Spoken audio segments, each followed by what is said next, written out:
Hi, welcome back. For those of you who are just joining us, I'm Coach Nate, and this is the next episode in the series I'm doing for people who are in Plat and below. And I'm looking at common themes I see in many different videos as I've reviewed many. And so my hope is through this series, you'll discover something that you're doing in your games that you relate to in one of these videos, and that will help you climb. So if you like what's going on here, I'll be continuing this. You can send me a VOD review or VOD to be reviewed in many different ways, either by like submitting something to where the forum wherever you found this, or you can contact me more directly. I'll leave a link in the description below, and as always, I'll also leave a link to the video I'm reviewing in case you want to go through that yourself before I start talking, and you can think about what you see and compare and contrast to what I say. I don't know, for those of you who just want to improve their VOD review skills, and we can talk about anything you like in regards to that too. Today we have a Myra VOD to review. Our Myra is on the pink fuchsia team here, and something I want to point out is on the other team we have a Junkrat, and this Junkrat is getting too much value throughout the entire game. So what I want to go over is recognizing a win condition for the other team, or a particular player that is doing too much work. In this case, this player is doing too much work because they're playing Junkrat, and they get too much value because there's not enough pressure on them. And I think that you can use Myra's kit here in order to make this person's life more difficult and make them to greatly reduce the value they're getting out of this game, and it might have allowed you to win. And that being said, there's something I want to go over about healer mains sometimes that it holds them back. That is, they're too much of a healer main, meaning in their mindset.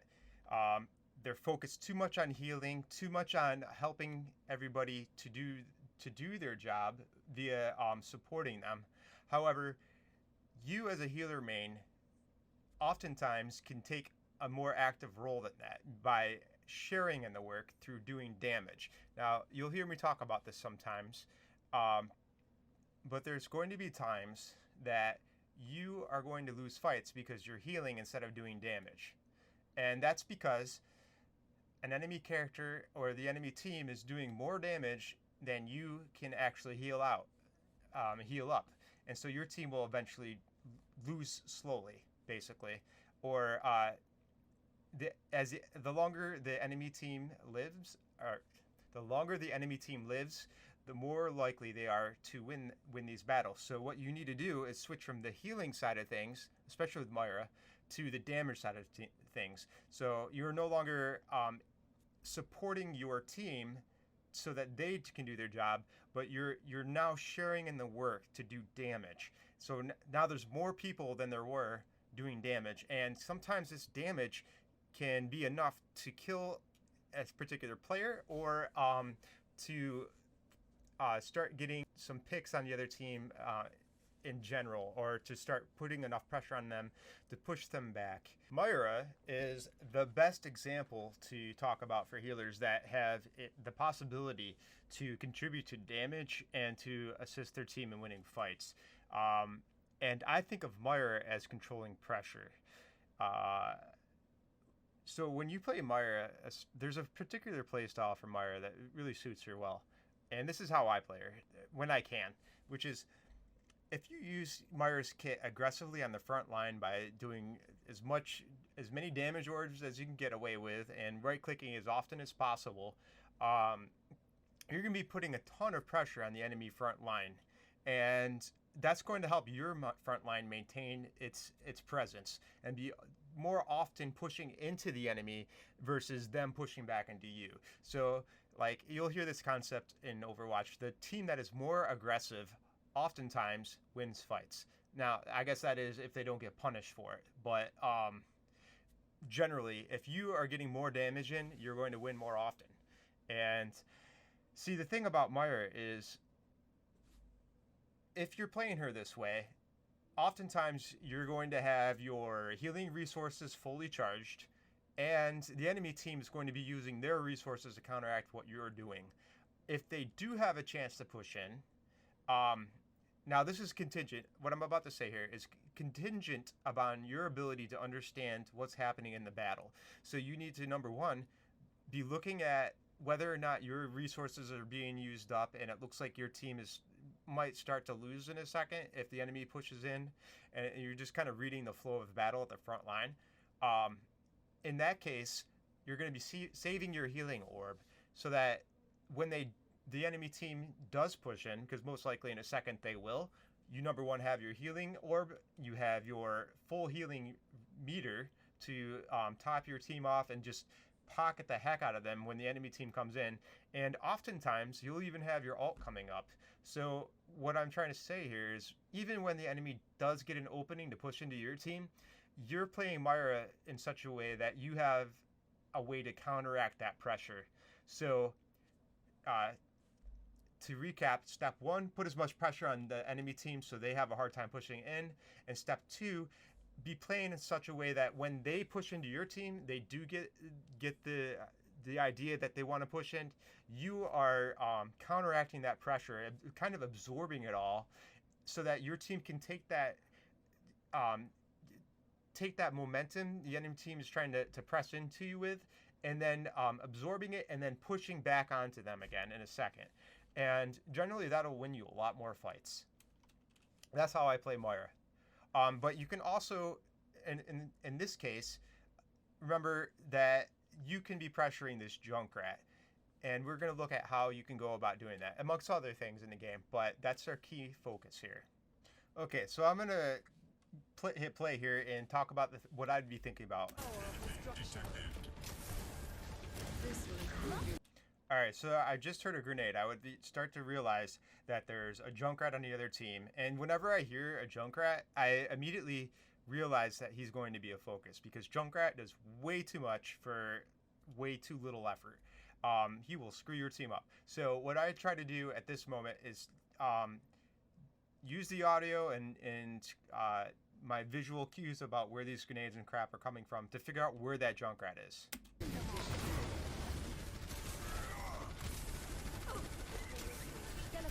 Good use of your healing resources right here, by the way. Alright, and as you can see, he's just spamming through here. Like, his line of direction appears to me to kind of be just basically spamming through the choke from somewhere around in there. Alright.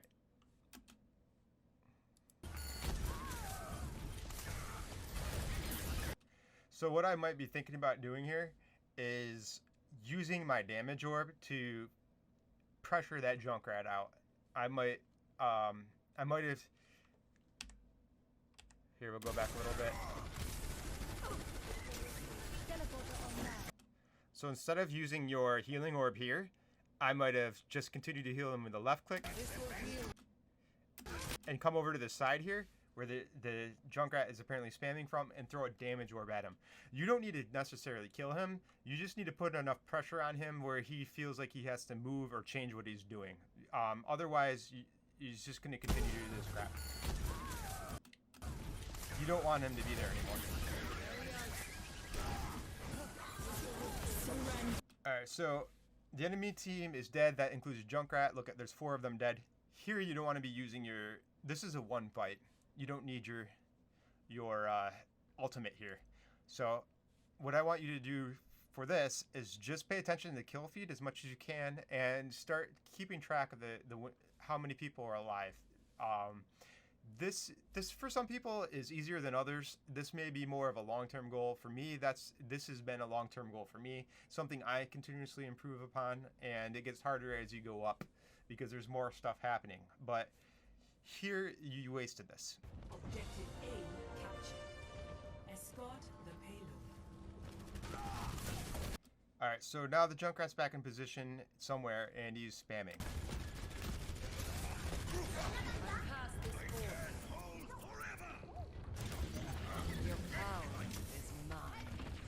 And so when you're at a choke like this and you don't have visual on the Junkrat, count the number of grenades, wait for him to use his full clip, and then you can push in safely.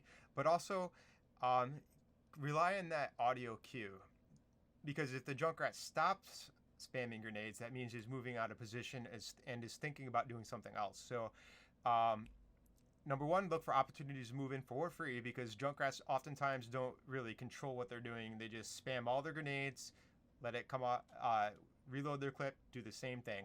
So if you don't hear it, that means number one, you can move in safely, and number two, if you don't hear it for a long time, that means they're changing their priorities. Something's happening differently, and they're planning on doing something differently.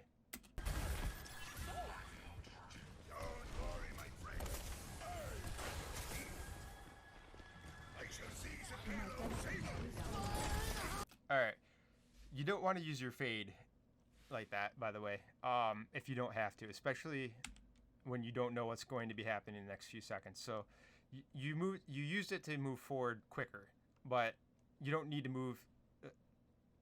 The having it online is more important than it is to move forward there.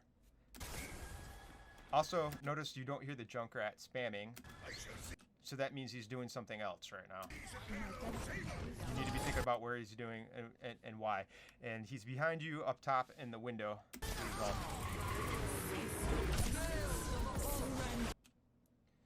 Alright, and I'm okay with that. I will. Now, notice the Junkrat spam coming from the window. Now he's right next to you. Your team's actually not doing too badly here. I would turn onto the Junkrat, put all your pressure on this guy. You don't, yeah. Unfortunately, your team starts taking too much damage there, but I would try to heal them while doing damage to this other dude.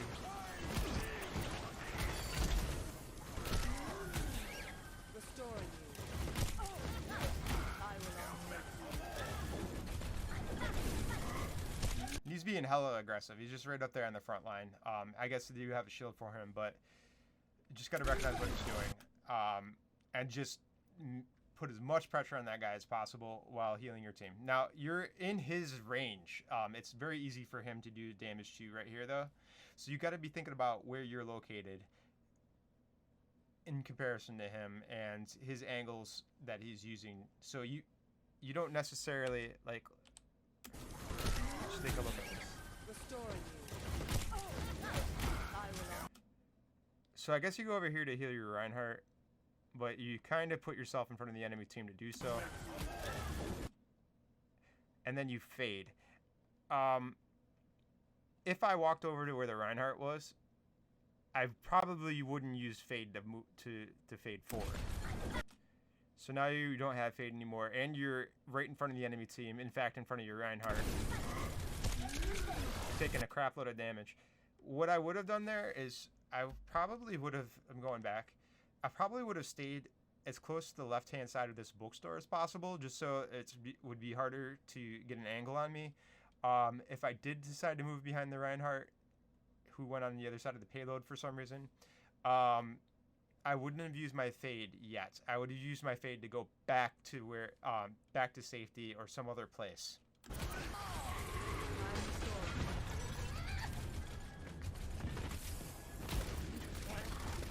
Here, just right click.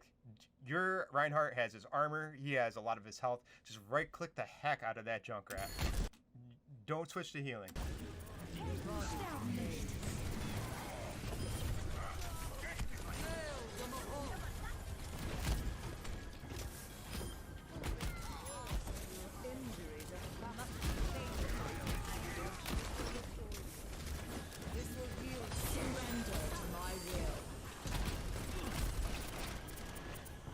Good. I would be thinking about where the Junkrat is, though.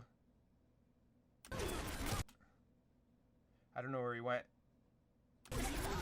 It's hard for me to tell. I think he's on the left-hand side, but I'm not sure.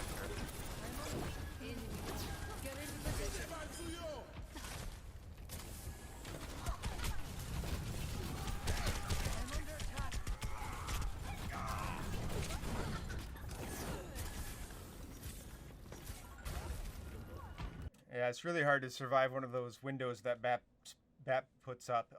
It just melts everybody, especially if it's in front of the entire team. The only thing you can do in a situation like that is tell your team to kite or to take cover. Get into position. Alright, it's worthless to focus on that lamp right there, just because nobody's in it. I would just focus on pressing forward with your team.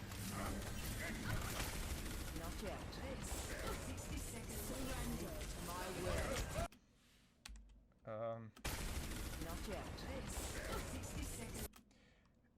There, I would have just healed your...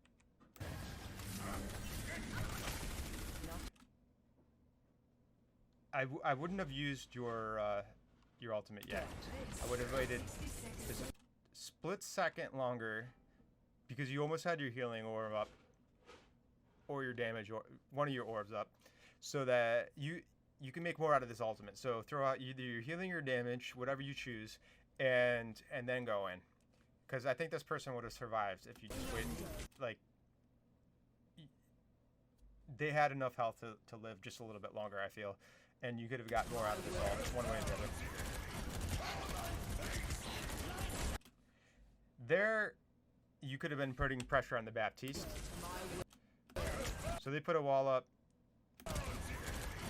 There's a Baptiste top right. It's kind of obscured, but there you can see him there. I would switch to that because you know, yeah, your team might press this wall down, but you have a lot more value out of getting this character off the high ground.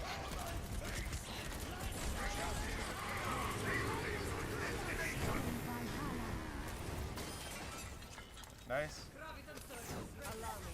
Good choice to throw that orb. It's unfortunate your Reinhardt went in. My keen analytical mind detected. 30 seconds remaining. Now, I guess that you could possibly tell your Reinhardt or whoever's on the front line, wait till the tire's over to go in. That's something you can do proactively through comms. But, you know, it's difficult to say that right in the moment and to get that out there quickly. But that is one opportunity you have there. I'm not going to make that a highlight of what we're talking about, but because it came to my mind of, you know, like, what can you do in these situations that where you might have the game sense to recognize a Junkrat tire makes the team slow down and to play in somewhat in a state of trepidation because you don't know where it's coming and you need to prepare for it. So that's not a good time for your Reinhardt to go in. But your Reinhardt might just be looking at what's going on in the front line, not feel too afraid by that tire or whatever he's thinking, and think, oh, this is, you know, we're starting to win this fight. I need to go in and do something about that. Where the rest of your team is thinking, we don't want to die to this Junkrat tire right now. Let's just figure out what to do about it and then go in. And that's just that's number one, game sense, and it's just a difference in perspectives of what's happening at the moment and what to do. And that's what got your Reinhardt killed. So you can affect that perhaps through your communication.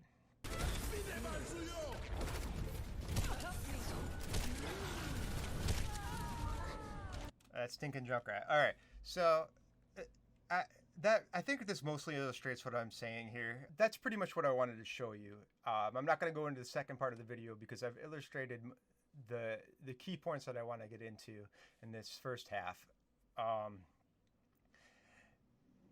It's important to realize on these payload maps that you need to be able to push the cart the most amount of distance as possible. And if you look at the value that Junkrat was contributing throughout the entire round there, you can think about how that's sometimes causing them to win team fights. It's making it more difficult for your team to take action, and it's really putting a thorn in your side. I want you to imagine having a piece of musical equipment in front of you, like with a bunch of different music attached to it. And on this piece of musical equipment, I want you to imagine that you have different volume knobs, each to different types of music that are coming in, or to a different instrument, to a different part of the track. And think of Junkrat as being one of those instruments, or one specific part of the track in this game. Now, you can turn that volume up or down. controlling how much of an impact he has on the overall game, and then or just like that instrument, or that specific part of the track, you can control how much impact it's having on the overall sound, the overall music, and that's kind of the concept that I'm wanting to delve into here with your Meyer gameplay. Turn down the volume of the Junkrat. By doing this, hopefully you have the best chance of pushing the cart further. So you're winning more team fights. Your team has more advantages to push in and has better opportunities to make an impact. And the goal would be to, by doing that, maybe win the game. Thanks for watching another one of my videos. I really enjoy making these. Again, if you have a video you want to have reviewed, please reach out to me. Please feel free to check out Overwatch Educators, a subreddit that I'll link down below that is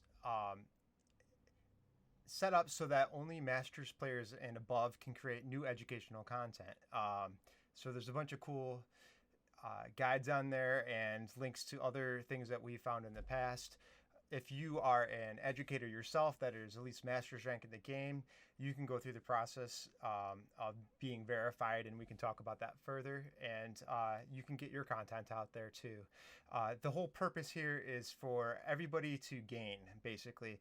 I want students to have free content that they can learn from, that they can trust, and I want educators to have a stage or platform that is just for them so that they can get the focus that they deserve.